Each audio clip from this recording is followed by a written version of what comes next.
انسان جب اپنے علم پر بھروسہ کرنے لگتا ہے یا اپنی عقل پر بھروسہ کرنے لگتا ہے یا اپنے تعلقات پر بھروسہ کرنے لگتا ہے یا اپنی دولت پر، مال پر، صحت پر، تو ایک بہت بڑے دھوکے کا شکار ہو جاتا ہے۔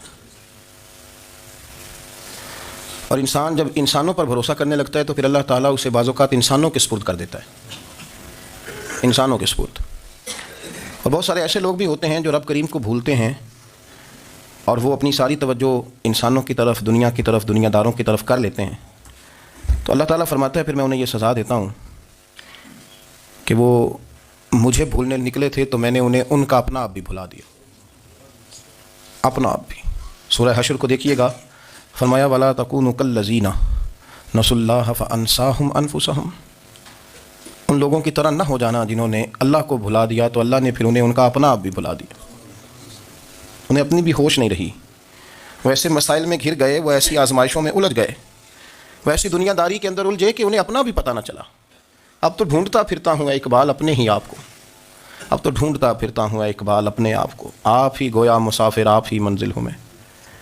جب انسان خدا فراموش ہوتا ہے تو خود فراموش ہو جاتا ہے۔ ہمارا بڑے زمانے سے تکیہ ہے، کبھی امریکہ پر، کبھی یورپ پر، کبھی برطانیہ پر، کبھی مالداروں پر، کبھی اسلحے والوں پر۔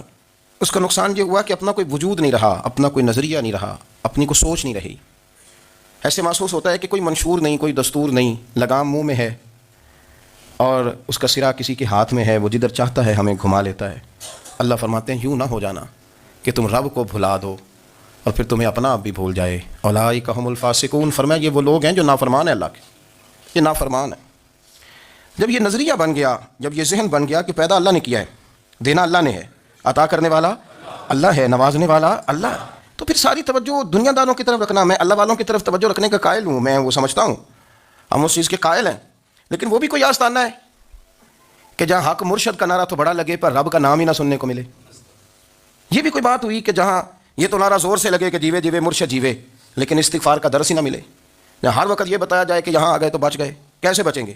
میرے رسول پاک علیہ السلام کا دروازہ سب سے بڑا دروازہ ہے، حضور کا دروازہ سب سے بڑا دروازہ ہے، لیکن میرے دوستو یاد رکھنا، نبی پاک علیہ السلام نے بھی لوگوں کو جب رستہ دکھایا ہے تو رب کریم کا رستہ دکھایا ہے، اللہ کا رستہ دکھایا، اللہ کریم کا رستہ دکھایا، لوگوں کو رب کی طرف توجہ کرائی۔ میرے رسول کریم سید عالم صلی اللہ تعالیٰ علیہ وسلم نے لوگوں کی اللہ کی جانب توجہ کرائی اور لوگوں سے یہ کہا کہ وہ اپنے رب کریم کی جانب اپنا ذہن رکھیں، اپنی توجہ اپنے اللہ کی جانب مبذول کریں۔ میری بات کو اچھے طریقے سے سمجھیے گا، علم اللہ تبارک و تعالیٰ عطا کرتا ہے تو اسے اللہ کی عطا ہی سمجھنا چاہیے۔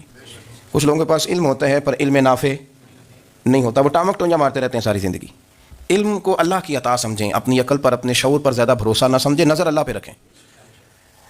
حضرت مولا علی شیر خدا کرم اللہ تعالیٰ وجہہ الکریم سے کسی نے پوچھا تھا بڑا عالم کون ہوتا ہے؟ ہمارے ہاں تو اب وہ والے عالم پائے جاتے ہیں نا، اللہ ماشاء اللہ، جو ممبر پہ بیٹھتے ہیں تو دعوے دعوے، ممبر پہ بیٹھتے ہیں تو دعوے دعوے، اس طرح کے عالم ہمارے ہاں پائے جاتے ہیں، وہ ہر بات میں دعویٰ کرتے ہیں، میں یہ کر دوں گا، میں وہ کر دوں گا۔ یہ مزاج علماء کا نہیں۔ حضرت علی المرتضیٰ سے کسی نے پوچھا بڑا عالم کون ہوتا ہے؟ فرمایا بڑا عالم وہ ہوتا ہے کہ جسے مسئلے کا پتہ نہ ہو تو وہ کہہ دے مجھے نہیں پتہ، میں پتہ کر کے بتاؤں گا، غلط بات بیان نہ کرے۔ امام مالک سے کسی نے کوئی مسئلہ پوچھا تو آپ فرمانے لگے مجھے اس سوال کا جواب نہیں آتا، ہمارے بزرگ سمجھاتے کیا ہیں؟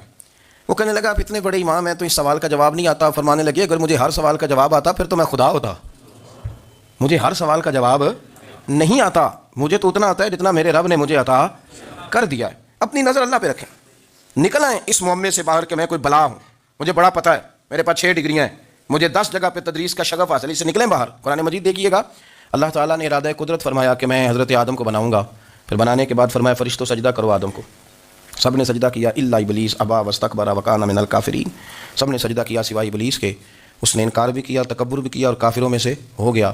تو یہ جب اللہ تعالیٰ نے سجدہ کرایا تو کیسے کرایا؟ اللہ تبارک و تعالیٰ نے نا حضرت آدم کو علم سکھایا خود، وعلم آدم الاسماء کلہا، خود اللہ فرماتے ہیں کہ میں نے جناب آدم علیہ السلام کو تمام اشیاء کے نام سکھائے، سب اشیاء کے نام سکھائے۔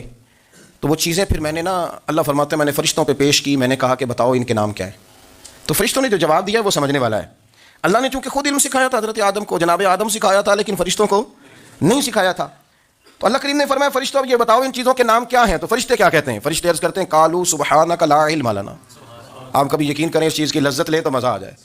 کہا قالوا سبحانک، کہنے لگے تو پاک ہے، قالوا سبحانک، کہنے لگے تو بھائی آدم علیہ السلام کو نام سکھا لیے، پھر فرشتوں کے سامنے وہ چیزیں پیش کر کے کہا ان چیزوں کے نام بتاؤ، تو فرشتے کیا کہتے ہیں؟ کہتے ہیں قالوا سبحانک، تو پاک ہے، لا علم لنا، ہمارے پاس کوئی علم نہیں، الا ما علمتنا، ہمیں تو اتنا پتہ ہے جتنا تو نے ہمیں سکھا دیا ہے، ہمیں تو اتنا پتہ ہے جتنا تو نے ہمیں، لا علم لنا، ہمارے پاس کوئی علم نہیں ہے، اتنا ہی پتہ ہے جتنا تو نے ہمیں سکھا دیا ہے، اس سے زیادہ ہمارے پاس علم، اور یہ کیوں تو نے ہمیں جتنا سکھایا اتنا پتہ ہے؟ فرشتے یہ نہیں کہتے یا اللہ تو زیادہ سکھا، آدم کو دیا تو ہمیں بھی دے، یہ نہیں فرمایا، فرمایا انک انت العلیم الحکیم، اے اللہ تو علم والا بھی ہے اور حکمت والا بھی ہے، تجھے پتہ ہے کس کو کتنا دینا ہے۔